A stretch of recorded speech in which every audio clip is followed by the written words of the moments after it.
वो ये समझा जा रहा है कि उनके हाथ में कुछ नहीं है। और क्या आपकी हुकूमत इसकी जिम्मेदार नहीं है ये समझाने में कि उनके हाथ में कुछ नहीं है?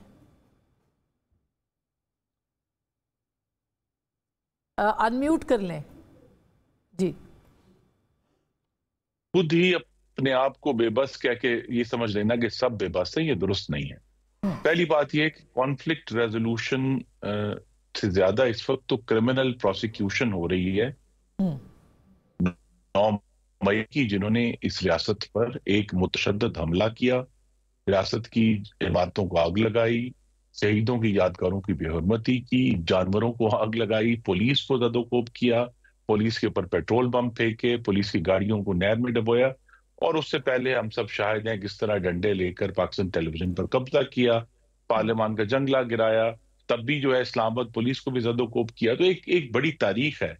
लेकिन इशू इस वक्त ये है, और मैं बड़े अदब से अर्ज करूंगा, कॉन्फ्लिक्ट रेजोल्यूशन का एक ऐवान पार्लियामान के नाम से मौजूद है, अगर आपका उस पर यकीन हो तो। लेकिन आपका यकीन नहीं है उस पर, तो लिहाजा आप बजाय पार्लियामान में आने के आप अमेरिका के सामने उसके कदमों में अपीलें डाल रहे हैं, आप IMF को जो है डॉसियर दे रहे हैं।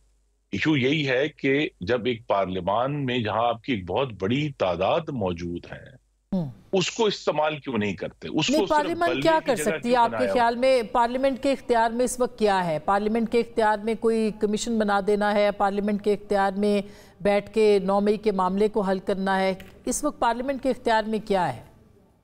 ये ना कहें ना जी, या तो फिर कहें कि जी 26वीं आईनी तरमीम ने यूं ही पास कर दी और उसकी कोई वक़्त नहीं है, उसके ऊपर एतराज ना करें। पार्लियामान अहम है और रहेगी, और पार्लियामान उतनी ही अहम और मजबूत है जितना सियासी जमातों का उस पर यकीन होगा। अगर आप खत जो हैं वो चीफ ऑफ आर्मी स्टाफ को लिखेंगे लेकिन सियासी जमातों से बात नहीं करेंगे, अगर आप खत जो हैं डॉसिए जो हैं IMF को देंगे लेकिन वो डॉसिए मुज़ाकरात की टेबल पर लाकर नहीं रखेंगे कि हम ये बुनियाद है जिस पर हम चाहते हैं कि कमीशन बनने चाहिए, तो फिर आप खुद इस बात को जाहिर कर रहे हैं कि ये जो जिद्दोजहद सो कॉल जिसको आप कहते हैं, ये जिद्दोजहद नहीं है। ये एक दफा फिर जो है वो मुक्तदरा की गोद में बैठकर इक्तदार तक पहुंचने की कोशिश है कि जी हमारा तो पार्लियामान पर यकीन नहीं है। मगर वो तो उस मुक्तदरा को कसूरवार ठहरा रहे हैं ना, वो तो उस मुक्तदरा को कसूरवार ठहरा रहे हैं खुर्रम साहब। वो तो उनके साथ बातचीत भी करना चाहते हैं मगर कसूरवार भी उनको ठहरा रहे हैं ना। मेरे भाई नदीम अफजल चंद ने दुरुस्त फरमाया, हम सब इन मराहिल से गुजरे हैं और इसी के नतीजे में जो हम जिस मरहले से गुजरे थे, 2006 में हमने शहीद बेनजीर भुट्टो और मोहम्मद नवाज शरीफ ने मिसाक जमहूरियत साइन किया था। वो एक इस्तदलाल था कि अब हम जिस गड्ढे में जिसे हम खुद खोदते हैं अपने लिए, हम उससे बाहर आ गए हैं और हम एक दूसरे को मुखालिफ जरूर समझते हैं लेकिन दुश्मन नहीं समझते, जिसे हमने तबाह करके ताराज करना है।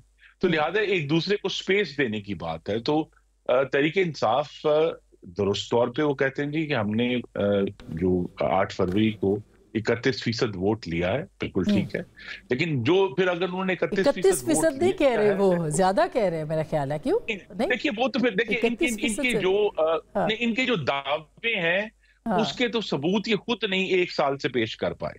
तो लिहाजा जिसको वोट मिले हैं, हमारे पास जो रिकॉर्ड मौजूद है, 31% वालों को फिर 69% वालों का एहतराम करना पड़ेगा। और फिर जिस इंतखाब की ये बात करते हैं, वो फिर इंतखाब सिर्फ कौमी असम्बली को तो नहीं हुआ ना, वो तमाम सूबाई असम्बलियों का भी हुआ है। सूबों में भी बहुत ताकतवर हुकूमतें इस वक्त कायम है। तो लिहाजा हमें इन सब चीजों को साथ लेकर चलते हुए, और आपने आज ये कहा कि एक नई दहशतगर्दी की लहर आई है, नई दहशतगर्दी की लहर नई नहीं है। ये उस दिन पैदा हुई जिस दिन 2021 में उस वक्त की हुकूमत ने, जिसको तहरीक इंसाफ हेड कर रही थी, और उस वक्त की मुक्तदरा ने मिलकर तालिबान को वापस लेकर आए। उस दिन से तमाम स्टैटिस्टिक्स जो है बात ये है कि दहशतगर्दी को बढ़ा रहे हैं और हमारे सामने बहुत बड़े चांद साहब जो बात कर रहे हैं 2021 बड़ी तजादात से एक जुमला सुन ले फिर मैं आपको जी कि 2024 जो है वो 2000 मुस्तकिल